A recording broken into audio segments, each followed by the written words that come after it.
Good evening, everybody. It's your favorite aspiring revolutionary here, a wandering author, reminding you that we are all the authors of our own lives. As always, my message remains the same. Spend less, live more, and your freedom with frugality. Apologize, I'm a little sweaty today. I was skateboarding quite a bit, which reminds me, and this verifies true with my personal experience. I was watching an episode of Dr. Andrew Huberman's podcast.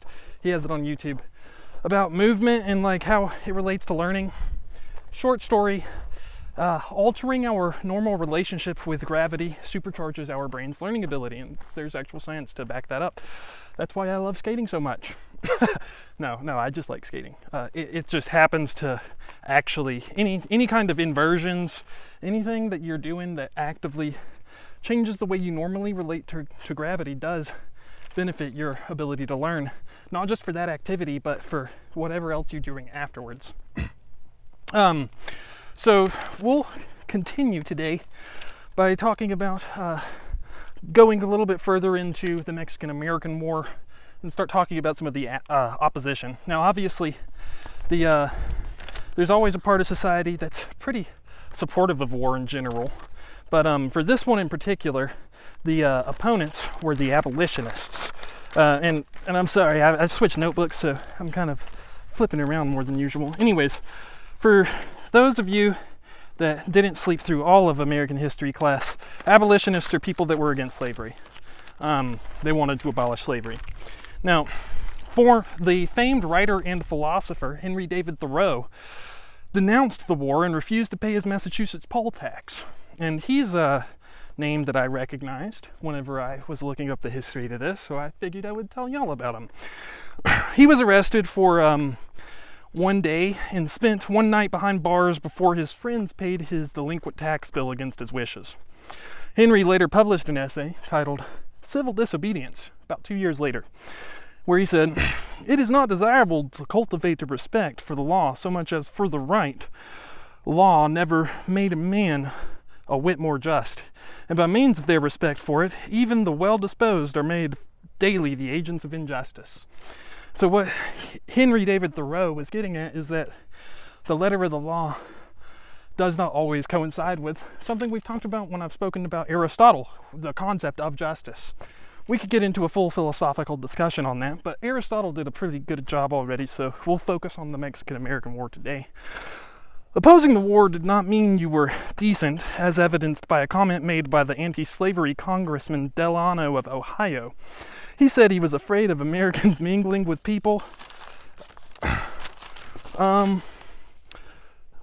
who embrace all shades of color. Sad compound of Spanish, English, Indian, and Negro bloods, resulting in the production of a slothful, ignorant race of beings.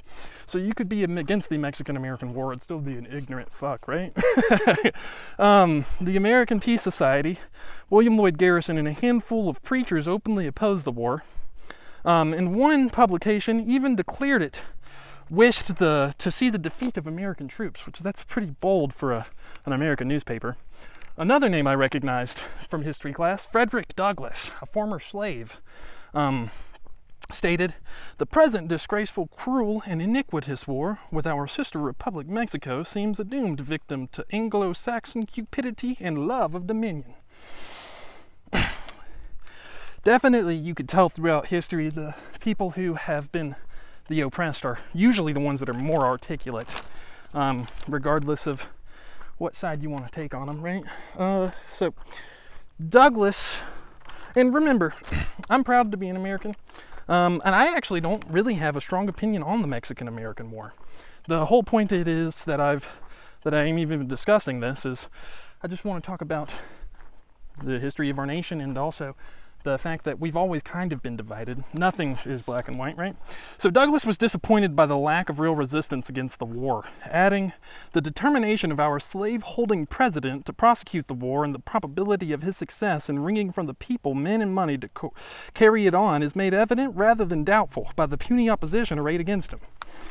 So again, the former slave, Frederick Douglass, recognized that the American people, whether the war was just or unjust, they really weren't, even if they weren't against it, they were not really fighting that hard against it. It wasn't like Vietnam. where people really were out in the streets. Enthusiasm in the U.S. Army was high at first, fired by promises of promotion and pay, and troops were promised $7 to $10 a month, and federal bounty of $24 and 160 acres of land. But not everyone was persuaded, and growing reports of forced enlistment followed. So, early in the war, like most wars, it was easy for the U.S. government to meet its manpower requirements, but as the war dragged on, there are reports, allegedly, the U.S. government forced people to volunteer for this army.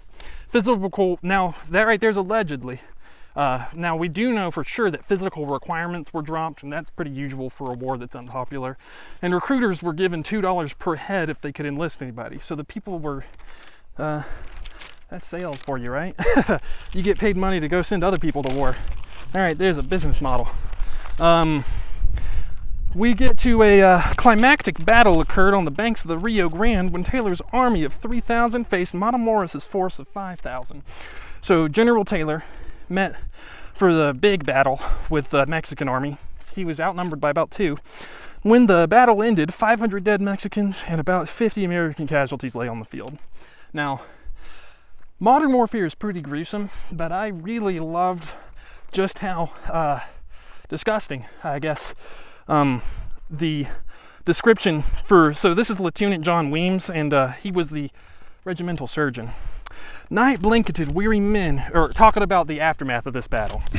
Night blanketed weary men who fell asleep where they dropped on the trampled prairie grass, while around them armies groaned in agony from wounds. By the eerie light of torches, the surgeon saw was getting the livelong night. People were getting sawed to pieces after that battle. Recruitment posters apparently misled some of the American forces about what they were signing up for. People were complaining about the quality of their provisions. That's pretty usual for any armed force, though. There were disputes between enlisted men and officers, also very usual. The 2nd Regiment of Mississippi Rifles regimental surgeon recalls, 6 months after our regiment had entered the service, we had sustained a loss of 167 by death and 134 by discharges. After packing the regiment's 800 men aboard 3 ships, the surgeon reported, and this right here was disgusting. The lords of the ships were soon crowded with the sick. Through the long dark night, the rolling ship would dash the sick man from side to side, bruising his flesh upon the rough corners of his berth. The wild screams of the delirious, the lamentations of the sick, and the melancholy groans of the dying kept up one continual scene of confusion. 4 weeks we were confined to the loathsome ships, and before we had landed the Brazos, we consigned 28 of our own men to the dark waves. Man, also the descriptions, the lamentations of the sick, and the worldly screams of the delirious. Now, definitely that trip had a lasting impact on the Mississippi Rifle Regiment's surgeon.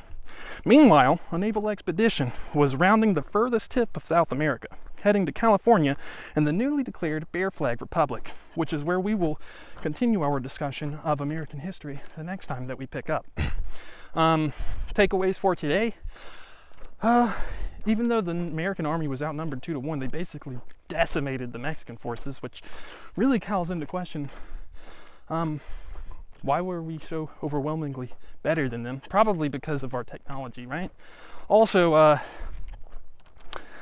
war has always been pretty gruesome, right? Anyways, tomorrow, and then even a battle that really, like, we couldn't think of America being without California today, right? But the war that we fought to get California and Texas and all that, as part of our union, was very contentious. Henry David Thoreau, who's a very well-respected philosopher, was very against it. He didn't pay his taxes because of it. I have no idea. I'm just, again, the whole point, I'm pretty much apolitical. You can quote me. I believe both parties are corrupt. You can quote me on that one too. But in general, division has always existed in our society, and not just our society, all societies. And that's basically the story I've been weaving on my channel this whole time. Anyways, getting sidetracked here. This is a wandering author reminding you that we are all the authors of our own lives. As always, my message remains the same. Spend less, live more, earn your freedom with frugality.